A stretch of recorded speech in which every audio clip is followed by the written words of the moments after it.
Hola, doctor. ¿Cómo está, Lidia? Mi doctor, ese es mi doctor, Amaury.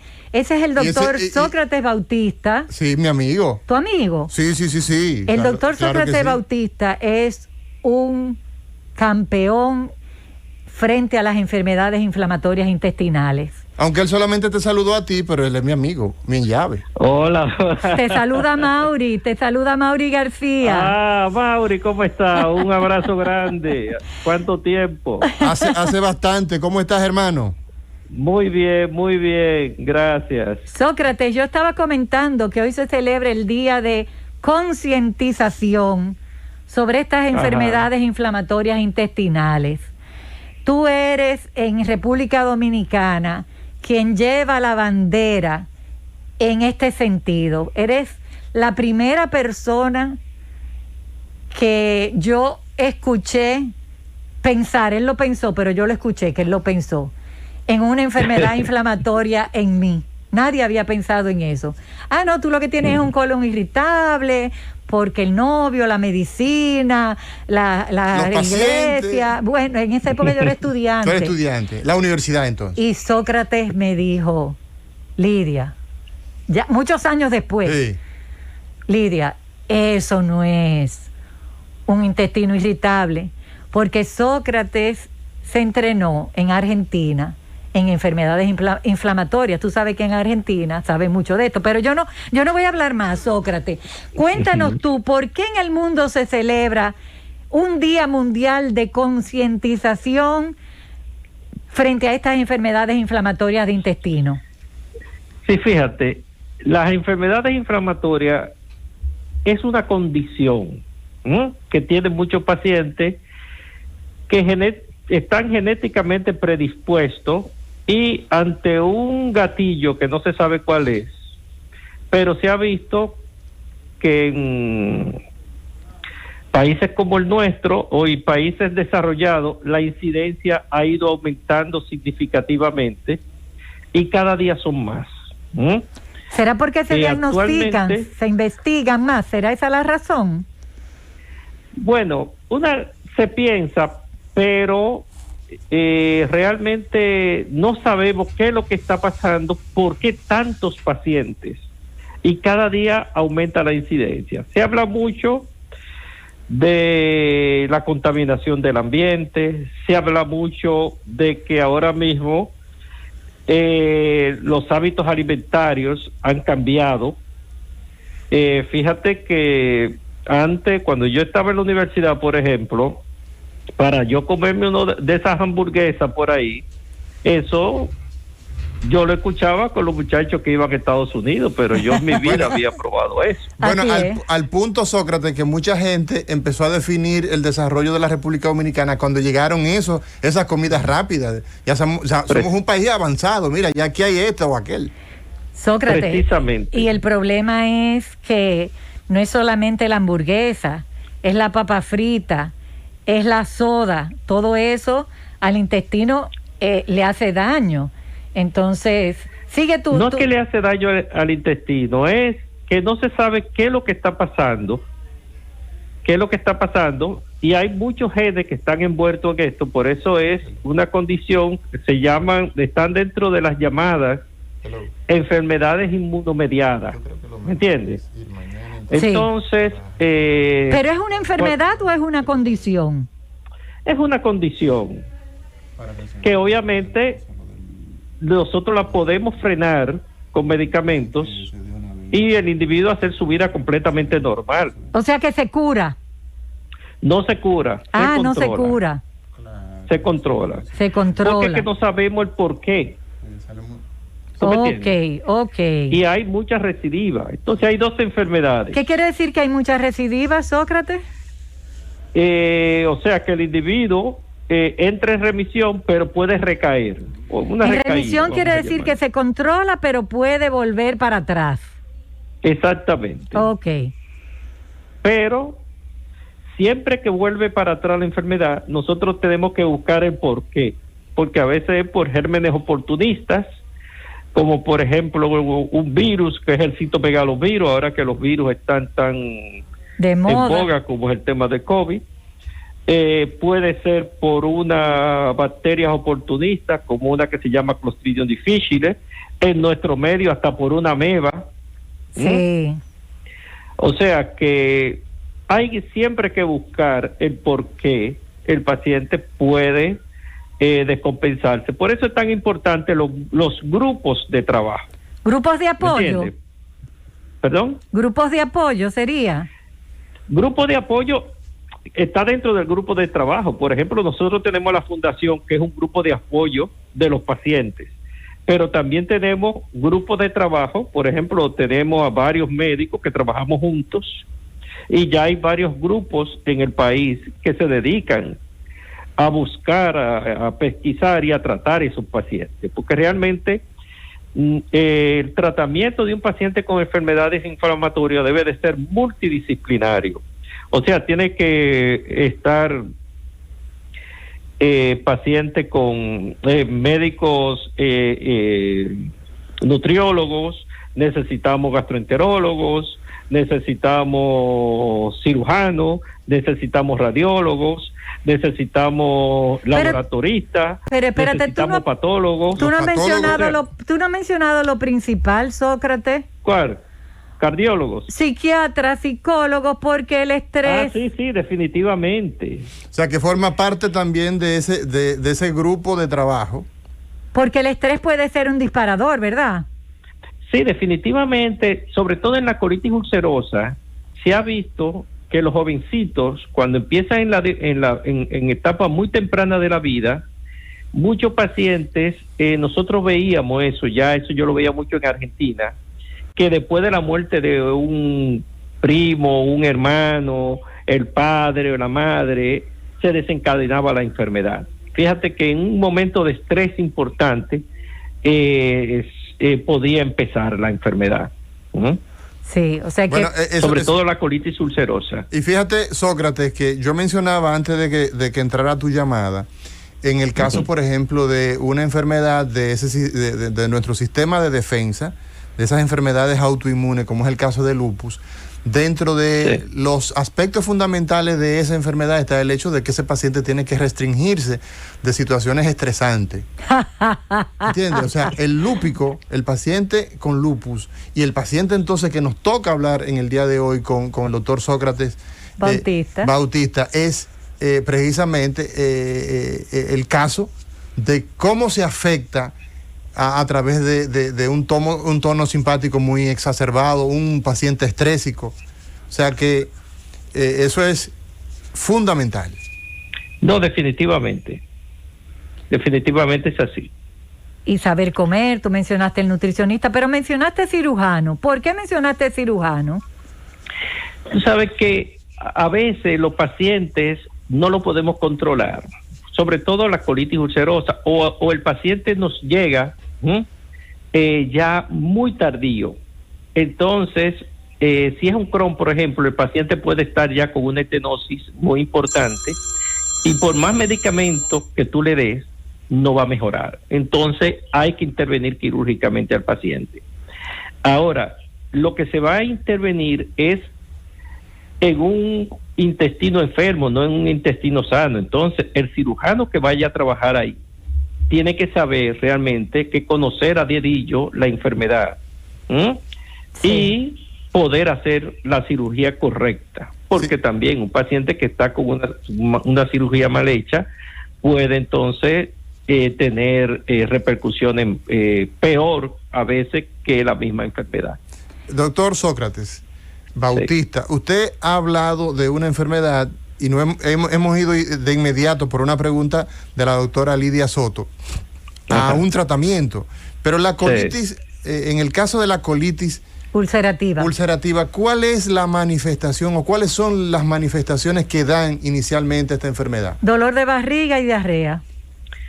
Sí, generalmente es así, es diarrea, pero más que diarrea, fíjate que lo que pasa, la colitis ulcerosa es una enfermedad inflamatoria de la mucosa del colon, o sea que afecta solamente el colon, y las lesiones van de distal a proximal, perdón. O sea que De lejos, iría desde el recto, desde el recto van ascendiendo hasta el colon ascendente, hacia el ciego. hasta el ciego, exacto. Y hasta un 10% de los pacientes pueden tener lo que se llama ileitis. O sea, pasar al intestino delgado. A pasar al intestino delgado, los 10 o 15 centímetros, eso le llaman el backwash, que sería ileitis por reflujo. Okay. Vamos a llamarlo así en español. Okay. El asunto es que como se afecta el recto, el paciente tiene mucha sensación de ir al baño, tiene mucha diarrea, que más que diarrea, porque es muy poca cantidad, es una pseudodiarrea. Y dependiendo de la actividad de la enfermedad, puede salir con sangre y con moco. Y llega un momento que es tanta la manifestación que tiene, que en muchas ocasiones tiene incontinencia, o sea, se le sale la caca, no le da tiempo a llegar al baño. Entonces son personas que se empiezan a aislar, de la colitis ulcerosa, se empiezan a aislar y no empiezan a ir a los lugares. Y empiezan, si la enfermedad es extensa, empiezan a perder peso, empiezan a tener múltiples manifestaciones, ya de desnutrición, etcétera. Ahora, la enfermedad de Crohn depende del segmento en donde esté afectado, porque la enfermedad de Crohn es transmural, o sea, que afecta todas las capas del tubo digestivo. Entonces, dependiendo del lugar donde se encuentre, va a venir la manifestación clínica. Aquí casi siempre la manifestación más importante es el dolor. Si, por ejemplo, los lugares más que más se afecta es el ilion terminal, o sea, la parte final del intestino delgado y la parte derecha del colon, entonces el paciente puede tener un dolor como si fuese una apendicitis. O una menstruación. ¿Perdón? O una menstruación. O como la menstruación también en la mujer, en este caso. Pero también la enfermedad puede aparecer a nivel perianal y provocarle fístulas que en muchas ocasiones van a cirujano y los cirujanos lo operan como si fuese una enfermedad fistulosa y realmente es una enfermedad de Crohn. Entonces, todo va a depender del lugar. Pueden haber hasta a nivel bucal, puede haber mucha pérdida de peso y la enfermedad generalmente hay una cronicidad, y cuando hablamos de cronicidad en el tubo digestivo es que la afectación es más de 30 días. Hay pacientes que llegan con años con este problema. Entonces, cuando la enfermedad empieza, por ejemplo, en la niñez, muchos pacientes empiezan en la niñez, tú encuentras un niño que tiene un retraso en el crecimiento. Entonces tú dices, pero ¿por qué el niño no está creciendo? Entonces, al pediatra que lleva a ese niño, tiene que pensar que si el niño está por debajo del percentil, puede tener dos cosas: o que tenga una enfermedad de Crohn, o que tenga una enfermedad que nada que ver, que es genética, que es la enfermedad celíaca. O sea, entonces que hay muchos que empiezan a darle medicamentos, empiezan a llevarlo al endocrinólogo, a darle hormona de crecimiento, cuando realmente lo que hay es que hacer un buen diagnóstico y resolverle el problema al paciente dependiendo de la patología que tenga. Entonces tú dijiste al principio que hay tratamientos. Eso da mucha esperanza frente a una condición crónica que te cambia la vida. Tú hablaste de que se aísla, que el paciente puede aislarse, que tiene miedo a salir con la colitis ulcerosa porque se puede salir sus evacuaciones en cualquier lugar. Y hablaste de que hay tratamiento. Estas dos condiciones, los tratamientos son muy complicados, son muy costosos, se consiguen en el país. Háblanos un poquito de eso. Sí, mira, realmente es un arte el tratamiento de estos pacientes, porque hay que individualizar los pacientes. Entonces, hay un sinnúmero de medicamentos que se usan para frenar la patología, la actividad de la enfermedad, ya sea Crohn o colitis ulcerosa. Por ejemplo, hay medicamentos como la besalacina, los corticosteroides, que pueden ser tanto sistémicos como tópicos, que se pueden usar, por ejemplo, para la colitis ulcerosa como para la enfermedad de Crohn. Está unos que se llaman mineralocorticoides, está la prednisona y la hidrocortisona, pero también está la budesonida, que es un corticoide que es más bien tópico. Eso es en el caso de los esteroides. Pero la budesonida después no es para están los inmunosupresores, ¿me entiendes? Que nosotros lo que hacemos es que frenamos el sistema inmunológico de esos pacientes, como es el caso de la azatioprina, seimecaptopurina y metotrexate, que son más o menos precios que no son caros. Okay. Ahora, los medicamentos ya de última generación, que son muchísimo más costosos, que son de alto costo realmente, son los medicamentos biológicos. Entonces, los biológicos está el infliximab, el adalimumab, el ustekinumab, que van a actuar en varias dianas del proceso inflamatorio. Y al frenar esas dianas, como por ejemplo, esto es muy técnico, pero por ejemplo, el anti-TNF, que es una diana de una citoquina, que es el interferón, el factor de necrosis tumoral. Tumor de necrosis El factor tumoral. de necrosis tumoral. Exacto. Está otras interleuquinas. Hay otros que actúan a nivel de la entrada de los leucocitos a nivel del tubo digestivo, como es el vedolizumab. Entonces, todos esos medicamentos que lo tenemos aquí en el país, gracias a Dios, eso es una y que gran a través noticia. del programa de alto costo se lo estamos consiguiendo a los pacientes. Esa es una gran noticia, que aquí se consigue y que la fundación ayuda a los pacientes. Muchos de los nombres que tú has dicho, de las terminaciones que tú has mencionado, en estos días con el COVID, el dominicano ha abierto como su que oído. se parecen, ¿no? Sí, porque se parecen. Y es porque es un tratamiento inmunológico. Por ejemplo, todo el mundo lo ha estado escuchando durante esta crisis. Definitivamente, porque son enfermedades. Sí, mira, dime. Actualmente, nosotros se ha registrado ya aquí en el país 4 pacientes con COVID, con enfermedades inflamatorias. Uy, ¿están vivos? Están vivos los 4, gracias a Dios. Y nosotros los estamos enviando, los pacientes que tienen COVID, los estamos registrando en la Organización Internacional de Enfermedades Inflamatorias. Han pedido que todo el que tenga un paciente que lo suba. Y hemos subido a 4, obviamente, con su consentimiento, pero no aparece el nombre de paciente, nada más que hay 4 casos aquí en el país.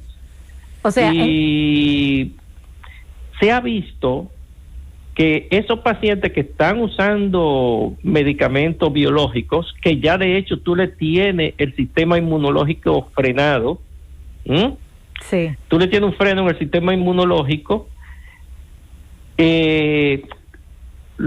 estamos tratando de mantenerlo aislado, que se queden en su casa, obviamente, pero no ha sido tan agresivo como en otros pacientes, porque la lluvia de citoquina ya nosotros la tenemos previamente frenada. Eso es una excelente noticia. Doctor Sócrates Bautista, ya al final, una pregunta que creo que es obligada. ¿Cuál es la forma en que esos pacientes con estas condiciones pueden comunicarse con la fundación, con ustedes? Bueno, nosotros tenemos una página web que es fundeii.org. Okay, si accesan a la página web, van a tener todas las información, y ahí mismo se pueden inscribir. Ahora mismo tenemos alrededor de 500 pacientes inscritos. ¿Podría repetir? Participarían en un chat que tienen los pacientes inmediatamente. Sí, ¿podría repetir el link, la dirección en internet? Fundeii. Sí, con 2 i al final, i latina, que quiere decir Fundación Dominicana de Enfermedades Inflamatorias. Ok, fundeii.org. Y ya, simplemente accesan ahí. Y yo invito a todo el que tenga un familiar, a todo el que esté interesado, que tenga un familiar, Generalmente nosotros solemos hacer una caminata para el Día Mundial de las Enfermedades Inflamatorias. Este año obviamente ya teníamos el parque para el próximo domingo, pero por razones obvias del COVID, sí, no se va a poder hacer. Será una caminata sí virtual en este caso. Un webinar informativo que vamos a hacerlo el día 29. No lo hacemos el día de hoy porque hay muchas actividades a nivel médico, sí, de la web, ¿no? Hay muchas actividades que los pacientes pueden accesar, entonces la actividad nuestra la vamos a hacer el 29. Bueno. El 29 de este mes. Estaremos pendientes, gracias. A las 7 de la noche pueden entrar a la página y en la página van a encontrar la información y se pueden inscribir inmediatamente. Gracias, Sócrates. Muchas gracias por llamarnos. Gracias por permitir que el pueblo dominicano se informe sobre estas condiciones y sobre lo que se está haciendo en el país con ellas. Muchísimas gracias por tu tiempo, por tu llamada. Gracias a ustedes por la invitación. No, este programa es tuyo, de todos ustedes. Gracias.